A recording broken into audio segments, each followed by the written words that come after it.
How to change Thunderbird language. So if you want to change the language on Thunderbird, then what you need to do is first you need to open the application.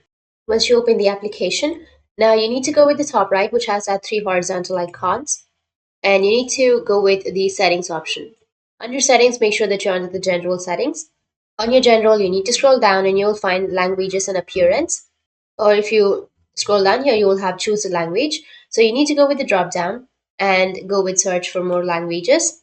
And here you need to select a language to add. So go with the drop down and then select the language that you would like to add. And then go with OK. Now, once you've added the language, once you go with add, which is right here, then the language will be added. Now you can just simply go and drag the language to the top. And once the language is on the top, then Thunderbird will display the application in that language. So make sure that the language that you're preferring is on top. And then go with OK, and that's it. That's how you can change your language on Thunderbird. And if you have any questions, feel free to comment below. Thanks for watching.